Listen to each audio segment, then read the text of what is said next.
Saya pernah diundang oleh teman saya waktu saya sekolah. Prabowo belajar di rumah saya nanti sore. Oh baik, oke. Jadi saya ikut dia ke rumah dia, diajak belajar. Waktunya itu jam 6 sore. Waktu saya masuk ke rumahnya, keluarga dia sedang makan di meja makan.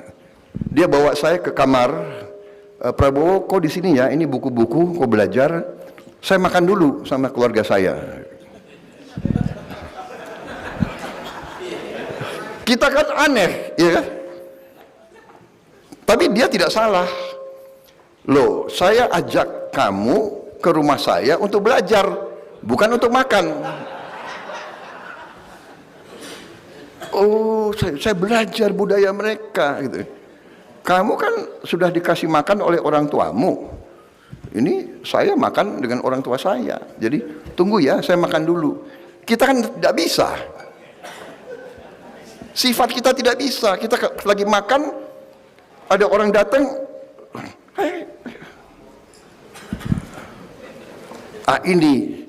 Nah, saking baiknya kita didatangi. Nusantara ini didatangi dari ratusan tahun.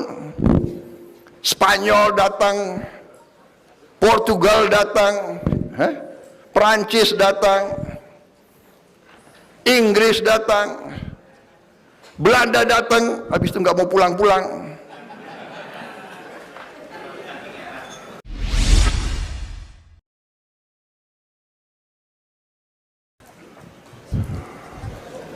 Saudara-saudara sekalian, ada suatu pelajaran di negara-negara barat.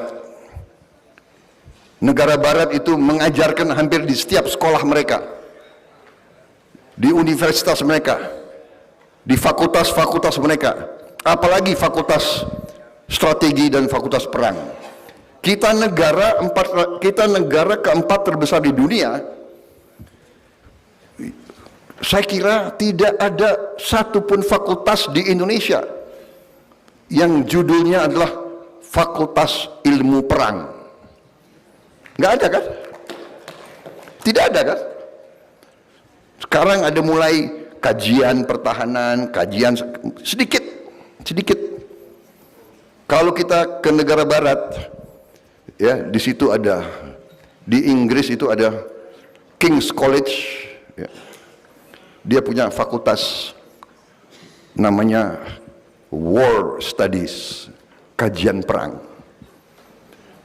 Sekian tahun yang lalu waktu saya masih aktif, saya mengerti tentang hal itu dan saya mencoba mengirim perwira Indonesia untuk sekolah di situ. Sangat sulit, ditolak. Saya lobby lagi, saya minta lagi, akhirnya diterima. Tapi si mahasiswa kita itu, si perwira muda itu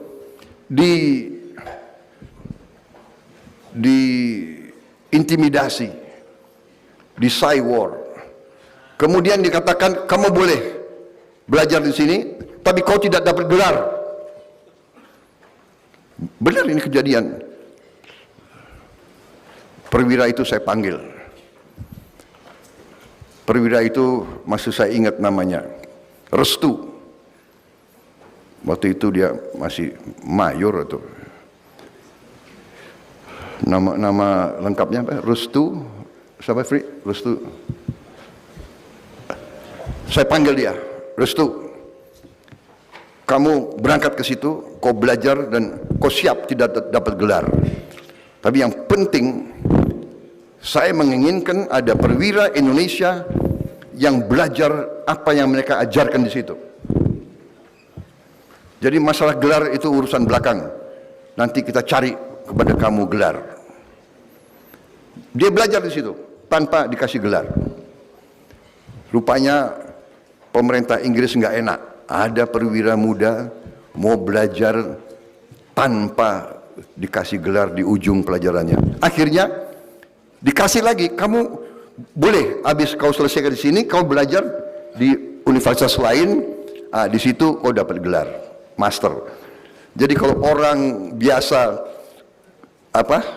satu kali belajar dapat gelar, dia harus 2 kali belajar dapat gelar. Tapi tidak apa-apa, kita terobos pertama kali perwira Indonesia masuk di fakultas itu. Salah satu ajaran mereka sangat sederhana. Itu mereka sebut dengan hukum Thukydides, yang terdiri dari hanya 1 kalimat. Hukum Thukydides berbunyi, "The strong will do what they can, the weak suffer what they must." Yang kuat akan berbuat apa yang dia bisa berbuat. Yang lemah harus menderita. Ujura, ini ajaran mereka. Dan ini diajarkan ke setiap perwira dan pejabat yang akan memimpin dan mengendalikan sebuah negara di negara-negara barat.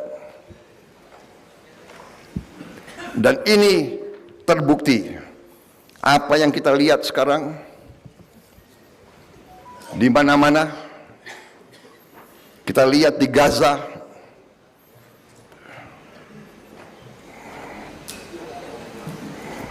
ada sebuah negara merasa kuat, dia ingin berbuat apa yang dia bisa berbuat.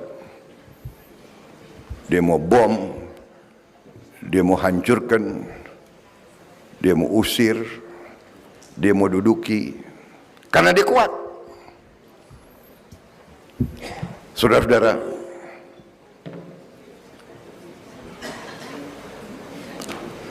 perang Ukraina, Rusia dituduh menyerang sasaran sipil, menyerang sekolah, menyerang rumah sakit, menyerang kota-kota. Barat berang, marah, dikasih sanksi dan sebagainya dan sebagainya. Tapi kalau Israel menyerang, Israel yang membom sasaran sipil, Barat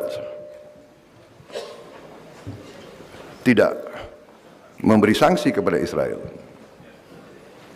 Jadi bapak-bapak sekalian, sebagai pemimpin umat, sebagai ulama, marilah kita sadar ini, bahwa bangsa Indonesia dengan segala kekayaannya, dengan segala potensinya, bukannya kita akan aman-aman saja, bukannya kita akan baik-baik saja kalau kita tidak bertekad untuk membangun bangsa kita menjadi bangsa yang kuat. Nasib kita, ya, kita harus jujur, kita harus koreksi diri kita. Bangsa kita ini, bangsa Nusantara ini, datang dari berbagai puluh suku bangsa. Ya, pada dasarnya sifat kita ini ramah. Sifat asli suku-suku di Nusantara ini ramah, ramah kepada tamu.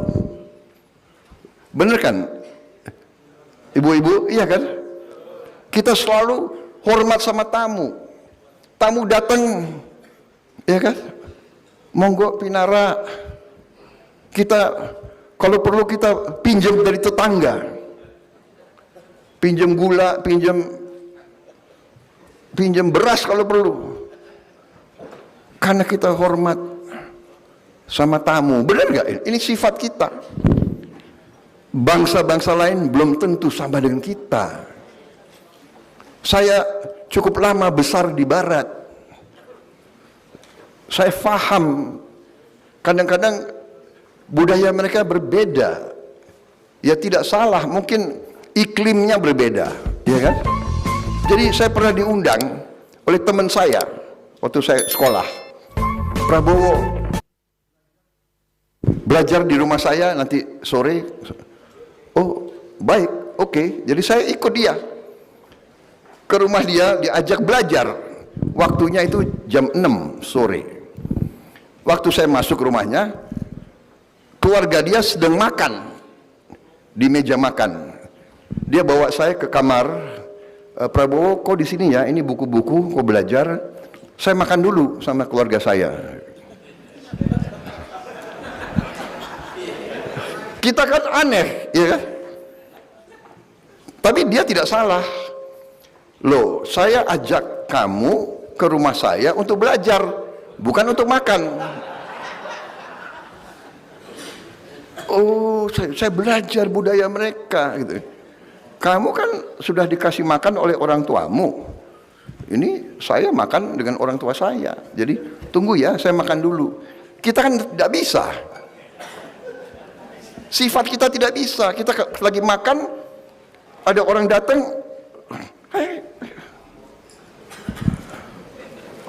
Ini. Nah, saking baiknya kita didatangi.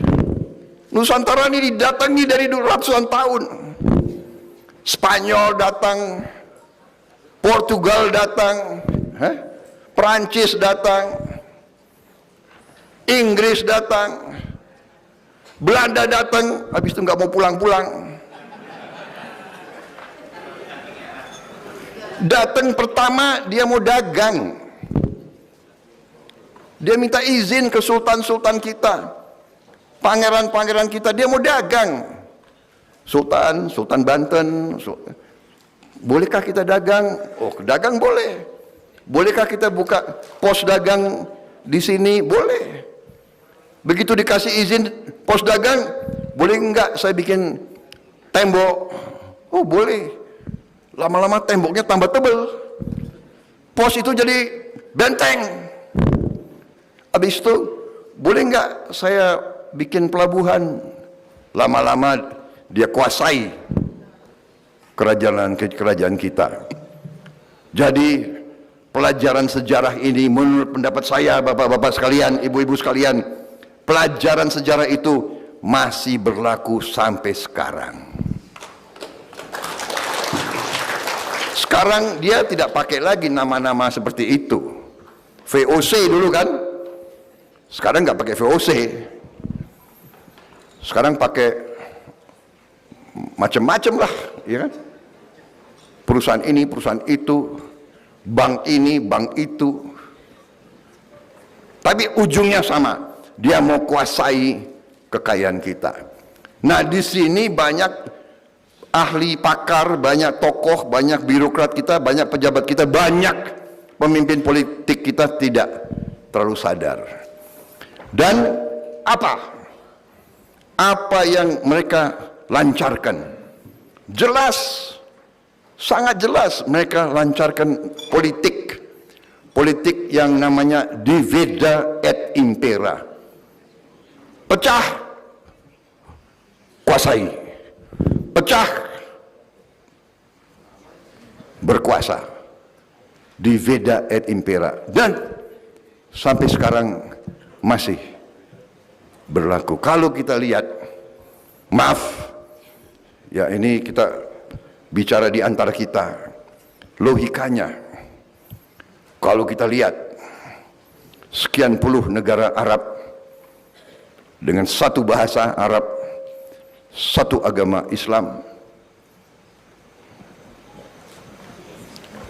dengan kekayaan yang luar biasa, kekayaan cadangan minyak dan gas terbesar di dunia, di Irak, di Kuwait, di Qatar, di Bahrain, di Abu Dhabi, di Libya, di Sudan. Harusnya 22 negara itu kalau bersatu menjadi superpower yang luar biasa. Tapi kita juga harus akui, banyak tidak bisa bersatu. Bahkan yang kita kadang-kadang bingung, di antara saudara-saudara kita yang sama-sama Muslim, yang sama-sama Arab, bisa perang di antara mereka. Apa yang kita lihat di Libya, perang sampai sekarang, perang saudara.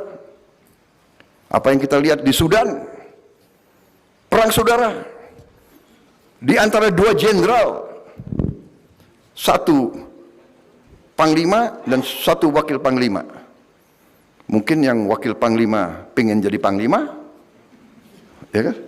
Yang panglima nggak kepingin turun, perang. Syukur alhamdulillah di bangsa Indonesia ini, jenderal-jenderal kita, panglima-panglima kita setia kepada bangsa, negara, rakyat, dan undang-undang dasar.